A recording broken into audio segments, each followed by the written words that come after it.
तो बिहार की सियासत में इन दिनों कई तरह की चर्चाएं चल रही है। चर्चा इस बात को लेकर भी चल रही है कि क्या खरमास खत्म होने का इंतजार हो रहा है, क्या गठबंधन को लेकर फिर कोई फैसला होने वाला है। इंडी गठबंधन की वर्चुअल बैठक होनी थी, वो टल गई, उस पर भी कई सवाल खड़े हो रहे हैं। चर्चा करेंगे। हमारे साथ हमारे बिहार के संपादक एसके राजीव जुड़े हुए हैं। राजीव जी, जिस तरह से सियासी घटनाक्रम सामने आ रहे हैं, वर्चुअल बैठक होनी थी, पहले कहा गया बैठक होगी, उसके बाद कह दिया गया कि यह बैठक अफवाह थी, ऐसी कोई बैठक नहीं होनी थी, तो कई सवाल सामने हैं। क्या होगा आगे? देखिए उदय, दरअसल में बिहार की जो राजनीति है वो इन दिनों काफ़ी दिलचस्प मोड़ में पहुंच चुकी है। चूँकि लगातार एक बात की जो चर्चा सरेआम हो रही है वह यह हो रही है कि क्या बिहार में आने वाले दिनों में खरमास के बाद जो है एक बड़ा बदलाव देखने को मिल सकता है।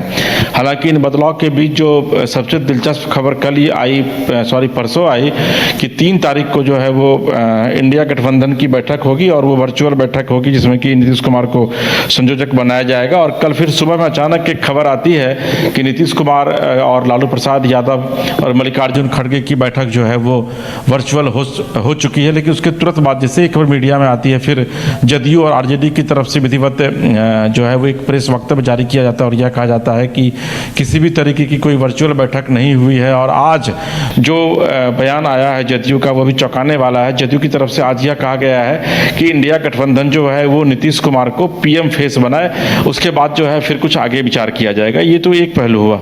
इसका जो दूसरा पहलू है वह यह है कि आप देखे होंगे कि आज से 3 दिन पहले अरुणाचल प्रदेश में विधिवत नीतीश कुमार ने एक कैंडिडेट को उतार दिया है। बिहार के सीतामढ़ी में विधिवत अपने कैंडिडेट की घोषणा उन्होंने कर दी है कि जदयू से उम्मीदवार होगा, जबकि अभी तक इंडिया गठबंधन की बैठक की नहीं हुई है। और यह बैठक अभी जो लास्ट बैठक हुई थी उसमें यह कहा गया था कि जब लास्ट अभी जो दिसंबर और जनवरी में जब बैठक होगी उसके बाद यह तय किया जाएगा कि वाकई में किस दल को कितनी सीटें मिलेंगी। आज एक खबर और आती है कि 292 सीट पर कांग्रेस जो है वो सीधे तौर पर पूरे देश में फाइट करेगी। इस बीच टीएमसी की तरफ से एक बयान आता है और यह कहा जाता है कि 2 सीट से ज़्यादा कांग्रेस को बंगाल में जो है वो टीएमसी की तरफ से दिया नहीं जाएगा। फिर तुरंत कांग्रेस की तरफ से एक बयान आता है और यह कहा जाता है कि कांग्रेस कोई भीख नहीं मांग रही है टीएमसी से कि 2 सीट पर कंप्रोमाइज़ करेगी। तो इंडिया गठबंधन में इंटैक्टनेस की जो बात लगातार कही जा रही है वो तो कहीं से देखने को मिल नहीं रहा है। और यही वजह है कि बिहार में जो है वो इस बात के कयास लगाए जा रहे हैं कि आने वाले दिनों में हो सकता है कि 14 तारीख को खरमा समाप्त हो रहा है, उसके बाद नीतीश कुमार जो है वो अपना पाला बदल सकते हैं और वो बीजेपी के साथ फिर से जा सकते हैं। हालांकि ये नीतीश कुमार के लिए भी इतना आसान नहीं होगा, क्योंकि बीजेपी भी यह कभी नहीं चाहेगी कि वो नीतीश कुमार को उनकी शर्तों पर ले। अगर वाकई में बीजेपी नीतीश कुमार को अपने साथ लेती भी है तो उसमें बीजेपी का अपना टर्म्स कंडीशन रहेगा, जिसकी जो शर्त नीतीश कुमार को मंजूर होगा या नहीं मंजूर होगा। तो एक तरीके से आप यह कह सकते हैं कि इंडिया गठबंधन की जो राजनीति है उसका जो पेंच जो है पूरी तरीके से एक तरफ फंसा हुआ है, वहीं दूसरी तरफ बिहार की राजनीति भी जो है वो लगातार उलझती जा रही है। और इस उलझन के बीच शाम में एक खबर आती है कि तेजस्वी यादव जो है वो नीतीश कुमार से मिलने जाते हैं। हालांकि लंबे समय बाद तेजस्वी यादव नीतीश कुमार से मिलने गए हुए थे, अभी वो गया के दौरे पर थे। गया से जैसे ही वो लौटे वो सीधे सीएम हाउस गए। अब वहाँ पर क्या गुफ्तगू होती है ये भी जानकारी फिलहाल नहीं मिल पाई है, लेकिन इतना तय है कि बिहार की राजनीति से लेकर के और इंडिया गठबंधन की राजनीति तक की अगर आप बात करें तो सब कुछ फिलहाल सामान्य सा नहीं दिख रहा है। जी उदय। बिल्कुल राजीव जी, जैसा कि आप बता रहे हैं कि जेडीयू की तरफ से यह बयान आया है कि उन्हें पीएम फेस बनाया जाए, यानी कहीं न कहीं ये एक तरह से अल्टीमेटम है कि पीएम फेस बनाएंगे तभी हम अब सोचेंगे, नहीं तो टाटा करने का वक्त आ गया।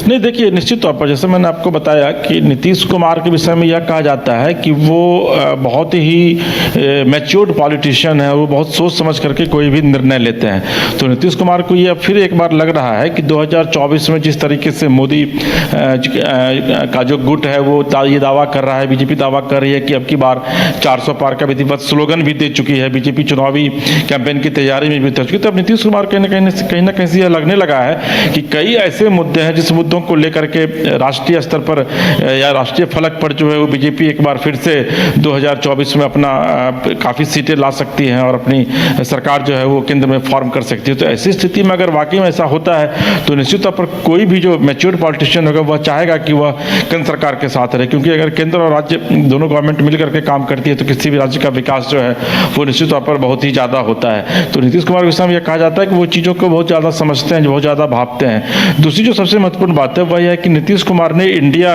का विधिवत गठन करने में नीतीश कुमार की एक बड़ी भागीदारी थी, बड़ी साझेदारी थी, बड़ी उनकी एक कोशिश रही थी कि भाई इंडिया गठबंधन को जो है वो बनाया जाए। और आप देखे भी होंगे कि उसकी शुरुआत पटना में ही जून में उन्होंने 23 जून को की थी, जिसमें कि तमाम दल के नेता शामिल हुए थे, लेकिन वो एक शेप लेता हुआ अभी तक नहीं दिख रहा है। अभी जो 3 राज्यों में चुनाव हुए हैं वहां पर भी इंडिया गठबंधन टाइटाफिस हो गया, और यही वजह है कि अब और वहां पर बीजेपी की प्रचंड जीत हुई है। तो ये तमाम इस तरह के मुद्दे हैं जो अब नीतीश कुमार को कहीं ना कहीं से एक बार फिर से यह सोचने पर विवश कर दिया है नीतीश कुमार को कि क्या वाकई आने वाले दिनों में एक बार फिर से अगर देश में नरेंद्र मोदी की सरकार बनती है तो क्या नीतीश कुमार बैकफुट पर चले जाएंगे।